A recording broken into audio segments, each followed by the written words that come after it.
An army officer is dedicated to his country. He is willing to risk his life for his country, and if need be, he will die for his country.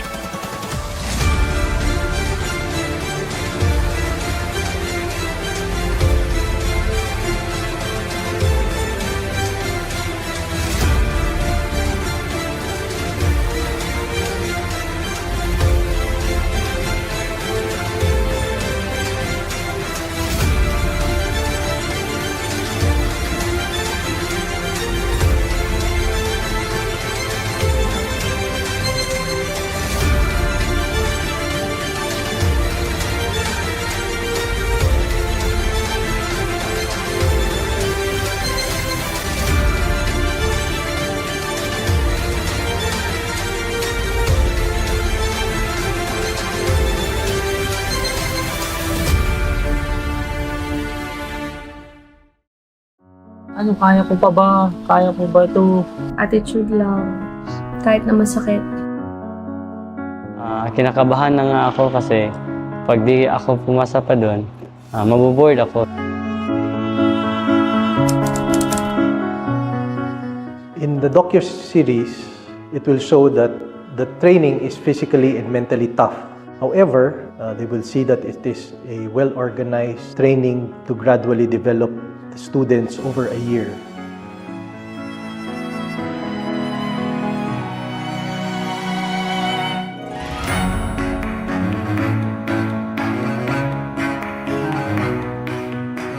It is led by trained and selected instructors. All activities have a purpose, and all the things they need or their instructors need are present.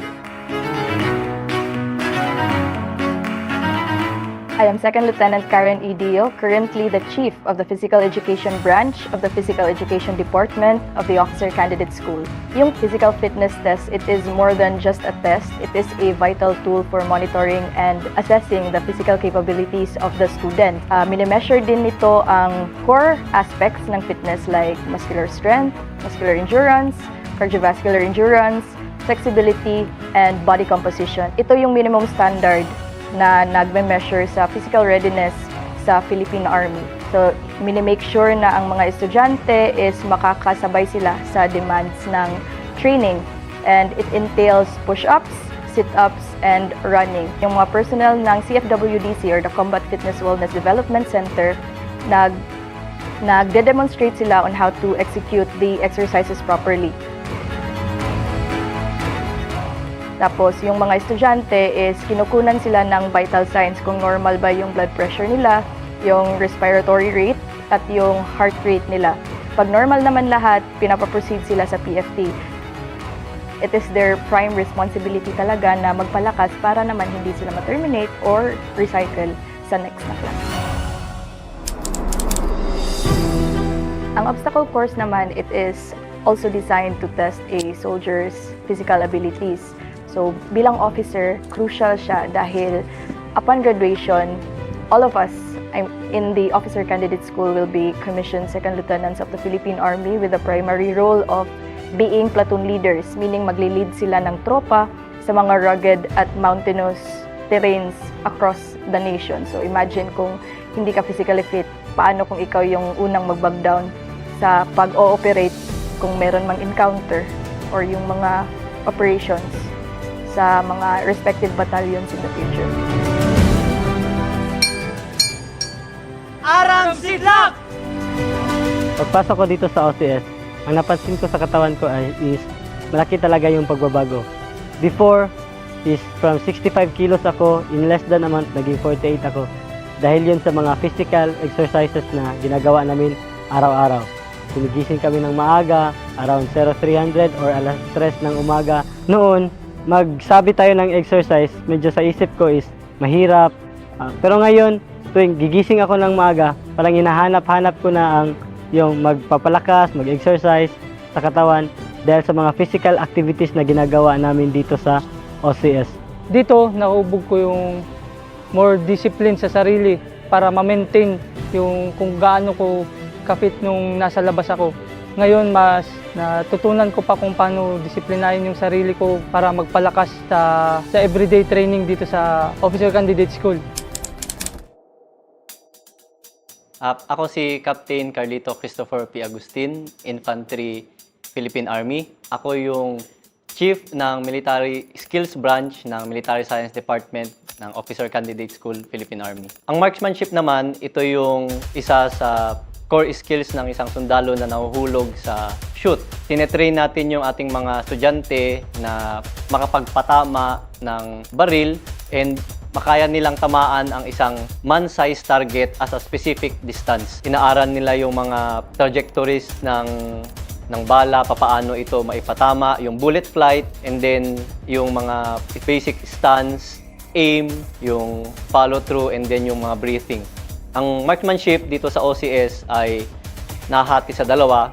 Nandito yung tinatawag natin na basic marksmanship, kung saan pinapaputukan o pinapatamaan ng estudyante ang isang target, stationary target sa isang specific distance. And then, in-implement din ngayon sa OCS yung combat marksmanship, kung saan ito yung next level ng basic marksmanship, kung saan nire-require yung estudyante na magpatama na sa mga moving targets, sa mga pop-up targets, and then real-life scenarios kung saan nire-require yung estudyante na maaaring mag-defend ng isang detachment in different situations, different areas, and then kailangan nila itong magawa at a specific time, baga time pressured sila, and then there's certain exposure ng mga target. So mas mahirap yung combat marksmanship, parang in-elevate siya a notch higher compared sa basic marksmanship. I am Second Lieutenant Lenjan Ken Palvares, Philippine Army. So, dahil nga civilian, siyempre yung utak is parang mahina ba? So, una, medyo kabado kasi tulad sa akin, medyo bago yung experience na to dahil first time ko makahawak at makapagpaputok ng baril kung paano ito ipatama sa mga target. Sa aming marksmanship training, hindi lang ito training, kumbaga ito ay magiging graded kung paano kami gumamit nito. Yung sa marksmanship namin kanina, natuwa ako kasi first batch ako nag-baril kanina. Pag baril ko, yung mga baril ko is pumasok lahat. Ang importante na tutunan ko dito sa marksmanship is that always consider na yung baril is laging may laman, may bala. Kahit sabi na wala na tong bala, kahit pinutok to na walang bala, consider pa rin na may bala. Ito talaga yung matuturing ko na ito na yung asawa ko sa ngayon. At so darating pa kasi nga mayroon lang kami na unahin ang serbisyo bago ang pamilya. So kasi ito yung asawa ko, kahit maligo ako, kahit saan ako pupunta, kahit matulog ako, kasama ko to. Training will develop their strength, endurance, their discipline, teamwork, knowledge of military tactics, techniques, and procedures. It will develop their integrity, moral courage, and most importantly, leadership. Sa obstacle course kasi, it is integrated with the mountaineering module. Sa mountaineering module, merong dalawang ginagawa. First is rappelling. So imagine a tower na 4 to 6 levels yung taas. Inaakyat yan ng bawat estudyante. Tapos doon sa taas, may ropes at carabiners at tinuturuan yung mga estudyante kung paano bumaba gamit lang ang ropes at carabiners. Then after that module na, let's say 3 days, doon na sila sasalang sa obstacle course na nagsasimulate sa real-life battlefield scenarios natin. From the name itself, mountaineering, yung primary responsibility natin primary responsibility ng bagong graduate na officer is maging platoon leader. Of course, nandun sila sa mga, like I said earlier, mountainous terrains, sa mga bulubunduking places. Kung nasa taas sila, paano sila bababa? Paano sila aakyat? Paano sila magta-traverse from one mountain to another? Kung mahuhulog sila, anong gagawin nila? Paano sila magsaslide? Ascend, descend, lahat. Nagkaroon kami ng 3-week activities before our recognition day, which was the first is yung mountaineering, Yung mga activities na yun, first time kong magawa and all of them I conquered lalo na sa mountaineering. Nung narinig ko talaga yung mountaineering, pinakita sa amin yung gagawin namin. Medyo kinakabahan ako, sabi ko sa sarili ko, kaya ko ba to? Kasi hindi ko pa nasusubukang gawin yun. Akala ko hindi ko kakayanin. Pero sa awa ng Diyos, tapos sa tibay at lakas ng loob, nakayanan ko. Merong tayong tinatawag na 3 core skills na essential para sa isang soldier o isang sundalo. Nakabase ito sa move, shoot, communicate. So, sa part ng move, isang importanteng parte ng training dito ay yung land navigation, kung saan sinasanay natin yung mga estudyante natin na mag-conduct ng missions, mapuntahan yung isang objective, and mapuntahan nila yun given yung pag-perform nila ng map reading and then pag-analyze ng actual na terrain at mai-apply nila ito sa isang exercise kung saan magiging importanteng part siya sa pag-perform nila ng mga patrol missions later on as platoon leaders. Sa land navigation naman, syempre, kabado din talaga kasi personally sa akin, merang tingin ko sarili ko na baka hindi ko kayanin yung magiging resulta. So, dahil nga civilian, syempre yung utak is parang mahina ba. So, kaya pinray ko na lang talaga na pag makuha ko yung first target, tuloy-tuloy na makuha ito at makumpleto hanggang sa 5th target. So, habang binabaybay namin yung first target, hindi kami nahirapan dahil based naman doon sa location from point of starting line papunta sa first target ay naka-indicate naman sa mapa. So sinundan lang namin. So according doon sa magiging distance niya, road distance, air distance, yun yung sinukat namin hanggat sa narating namin yung first target. Bago marating na namin yung first target, medyo nagmamadali kami kasi akala namin mauubusan kami ng oras. Yung pala, sobrang haba ng oras na binigay sa amin at kailangan lang ito makonsume ng at makonsume ng tama. Pagdating namin sa first target, nakuha namin kaagad. Pinlat namin yung magiging GC niya, kung saan talaga yung grid coordinate niya dun sa mapa. Kasi hindi mo lang kailangang makuha yung mga target bagkus ito ay kailangan mo i-identify kung saan talaga siya naka-indicate or naka-locate doon mismo sa grid coordinate ng mapa. Yung nakakatawa nga kasi yung pagdating namin sa 5th target namin, naligaw kami. So, dahil nga hindi namin tiningnan yung mapa, naligaw kami at inikot namin yung buong part ng Tradok na hindi labas sa LOA. So, nung tiningnan namin yung target, nadaanan lang pala namin pagdating ng 4th target. So, binalikan lang namin at doon lang namin na kompleto yung first target hanggang 5th target namin. So, bumalik kami dito sa OCS. Siyempre, finalize muna namin yung aming mga sagot bago namin ipasa doon sa nangongolekta ng aming land navigation test. Merong 2 klase ng navigation. Meron yung ginagawa sa araw, meron din yung tinatawag natin na night navigation. Mas mahirap mag-navigate kapag gabi since hindi mo nakikita totally yung terrain kung saan ka nag-ooperate.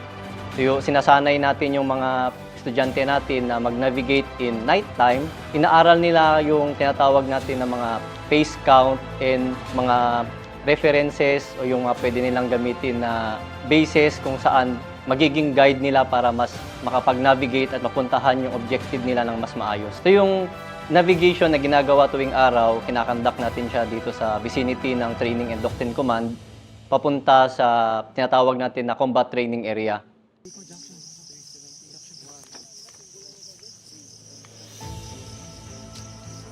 Sa night navigation, sabi kong masaya yun kahit na hindi ako masyadong knowledgeable doon. Pero dahil nga POTC graduate ako, may knowledge na ako about sa map reading and isa yun sa pinaka nagustuhan kong subject during POTC ko. Nung during examination and lecture, nakuha ko agad yung map reading, naiintindihan ko agad. Pero yung kamista ko, yung kabady ko kasi, siya yung may alam. Tapos ako yung, sabi ko, nag-volunteer na lang ako. Ako na lang yung taga-drawing kasi mahilig akong mag-drawing. Ako na lang taga-drawing ng target. Ako na lang taga-support. Ikaw na lang yung maghahanap ng tamang coordinates. And during sa night navigation, sobrang saya. Iba sa pakiramdam yung naglilibot ka sa loob ng kampo, madilim, yung reference mo lang ilaw ng mga building. Yung land navigation, isa siya sa pinaka-importanting skill ng isang sundalo. Because kung hindi mo alam kung paano mag-navigate, especially in different kinds of terrain, malaki ang possibility na pwedeng as future platoon leader, mawala yung platoon mo sa operational area or the worst, magkaroon ng misencounter with other operating units. So sa pag-perform ng land navigation, nire-require natin yung ating estudyante na maging proficient muna sila sa map reading. So ang map reading, ito yung knowledge portion ng map reading and land navigation kung saan ang estudyante ay nagkakaroon ng knowledge o tinuturuan about sa pagbasa ng mapa, paano yung pagkuha ng mga grid coordinates, pagkuha ng directions, and then once proficient sila sa map reading, dito nila i-apply yung skill nila sa land navigation. So yung land navigation is yung pag-perform ng map reading sa actual na terrain, and then making it a more realistic training environment kasi kailangan nilang maglakad. Based kung ano yung nakuha nila na sagot o details doon sa map reading na pinerform nila, ipe-perform naman nila sa land navigation para mapuntahan yung actual na objective. At the end of the course, he or she will be capable of leading a platoon of about 30 men and women. They will be able to accomplish any task or mission given and able to work as a unit. Sila ang magli-lead para ma-accomplish ang task or mission na binigay sa kanila. Sila ang magpoprotekta ng mga tao, ng mga communities, at sila ang makikipaglaban para protektahan ang teritoryo ng ating bansa. They will be proud and dedicated to serve their country. Wala kang mahahanap sa buong bansa na organization or company kung saan ang isang 25 to 27-year-old recent graduate from college ay pagkakatiwalaan ng ganitong level ng responsibility and authority. Dito lang sa Philippine Army. Excited kami. Ramdam ko rin nung nare-recognize na kami. Ramdam ko rin nung every time na magkakabog sila sa amin. Parang okay ka na, recognize ka na, brother.